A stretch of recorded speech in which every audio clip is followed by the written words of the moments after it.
नमस्कार, Ram Ram. BNA network के YouTube channel पर आपका स्वागत है। मैं हूं कुलभूषण। अगर आप अभी तक हमारे चैनल से नहीं जुड़े हैं तो चैनल को सब्सक्राइब कर लीजिए। मेरा कंटेंट, मेरा विचार आपको पसंद आता है तो भरपूर लाइक भी कीजिए। 9 जून की तारीख यानी मोदी तीसरी बार भारत में प्रधानमंत्री बन जाएंगे। प्रथम प्रधानमंत्री जवाहरलाल नेहरू के बाद ये पहला मौका होगा जो लगातार तीसरी बार नरेंद्र मोदी दिल्ली की गद्दी संभालेंगे। तो दोस्तों, भले ही भाजपा की सीटें अपेक्षाकृत कम आई हों, लेकिन एनडीए को मेजॉरिटी मिल चुकी थी और अब एनडीए का गठबंधन 293 से बढ़कर 303 हो गया है। 7 निर्दलीय विधायकों सांसदों ने समर्थन किया है और 3 दल ऐसे हैं जिनका एक एक सांसद है। तो कुल मिलाकर 10 सांसदों का समर्थन मोदी सरकार को और प्राप्त हो गया है, जिससे मोदी सरकार की संख्या 303 हो जाएगी। और 9 तारीख जैसे ही मोदी शपथ लेंगे, उम्मीद ये जताई जा रही है कि ये आंकड़ा 330 और 340 तक जा सकता है। जैसे ही मोदी सरकार लोकसभा में अपना विश्वास मत हासिल करेगी तो नतीजे चौंकाने वाले होंगे। उसमें भी ये संख्या 303 से बढ़कर कहां तक जाएगी, ये इंडी अलायंस वाले सोचने पर मजबूर हो जाएंगे। कल तक नैरेटिव यही चलाया जा रहा था। राहुल गांधी ने प्रेस कॉन्फ्रेंस करी थी कि जो बाजार है यानी शेयर बाजार, उसमें भाजपा ने घोटाला किया है। भाई, इसमें भाजपा कहां से आ गई? अगर एग्जिट पोल और जितने भी विश्लेषक हैं वो ये बता रहे थे कि भाजपा पहले से ज्यादा सीटें प्राप्त करेगी तो शेयर मार्केट बढ़ गया था। लेकिन जैसे ही देखा इंडी अलायंस भी बढ़त बनाए हुए है तो शेयर मार्केट डाउन हो गया। लेकिन राहुल गांधी कह रहे हैं जेपीसी से इसकी जांच कराई जाए। तो राहुल गांधी जो नैरेटिव बनाकर चुनाव लड़ रहे थे, संविधान का, ईवीएम का, अगड़े पिछड़े का, कि आरक्षण खत्म हो जाएगा, मोदी आरक्षण खत्म कर देंगे, तो ये पूरे 5 साल अब मोदी को इसी तरह से परेशान करेंगे।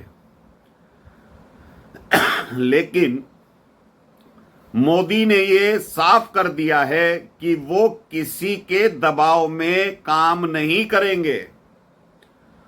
ये बात उन्होंने नीतीश बाबू को भी समझा दी है और चंद्रबाबू नायडू को भी समझा दी है। सारे अहम मंत्रालय भाजपा के पास रहने वाले हैं। गृह मंत्रालय हो, रक्षा मंत्रालय हो, वित्त मंत्रालय हो, और जितने भी अहम विभाग हैं ये सब भाजपा के पास ही रहने वाले हैं। ये नीतीश बाबू को और टीडीपी के चंद्रबाबू नायडू को साफ साफ बता दिया गया है। जहां तक सरकार में इनके मंत्रियों की बात है तो उस पर विचार चल रहा है कि 5 सांसद पर 1 मंत्री पद दिया जाएगा। ये लोग 4 सांसद पर 1 मंत्री पद मांग रहे हैं। लेकिन आंध्र प्रदेश में पवन कल्याण, जिसका भाजपा से पहले ही समझौता था, और बिहार में चिराग पासवान, उन्होंने पद लेने से भी मना कर दिया है कि हमारी दिली तमन्ना थी कि हम तीसरी बार भी नरेंद्र मोदी को प्रधानमंत्री देखना चाहते हैं, तो हमें पद की लालसा नहीं है। दोनों ने, चाहे उसमें चिराग पासवान हो या जनसेना के पवन कल्याण हो, दोनों ने खुले मन से टीवी चैनलों को अपने बयान दिए हैं। चिराग पासवान बार बार कह रहे हैं कि मैं तो मोदी जी का अनन्य भक्त हूं, जैसे मोदी जी करेंगे वैसे मैं मानने को तैयार हूं, और मेरे लिए मोदी का तीसरी बार प्रधानमंत्री बनना महादेव की कृपा है। ऐसे ही पवन कल्याण भी कह रहे हैं, मुझे किसी भी मंत्री पद की लालच नहीं है, मैं मोदी जी का और मोदी की जो पॉलिसीज है उसका समर्थक पहले से रहा हूं, तो भाजपा को कहीं कोई दिक्कत आने वाली नहीं है। केसी त्यागी जो नीतीश के सलाहकार भी हैं और जेडीयू के प्रवक्ता भी हैं, उन्होंने यूसीसी पर भाजपा का समर्थन कर दिया है। उन्होंने कहा है कि यूसीसी लागू किया जाना चाहिए, लेकिन सबकी सहमति के साथ, यानी एनडीए की सहमति के साथ, और हम इसमें बढ़ चढ़कर हिस्सा लेंगे। यानी जो एक विवादित मुद्दा था दूसरी पार्टियों के लिए, वो जेडीयू ने समस्या खत्म कर दी है भाजपा के लिए। अब यूसीसी पर आसानी से काम किया जा सकता है। लेकिन जो दूसरे दल हैं, इंडी अलायंस है, वो तरह तरह के अब भी नैरेटिव चला रही है। कोई कह रहा है कि एनडीए के 10 सांसद हमारे टच में हैं, हमसे बातचीत कर रहे हैं, मोदी सरकार विश्वास मत हासिल नहीं कर पाएगी, ये सरकार अगर चली भी तो 2 महीने से ज़्यादा चल नहीं पाएगी।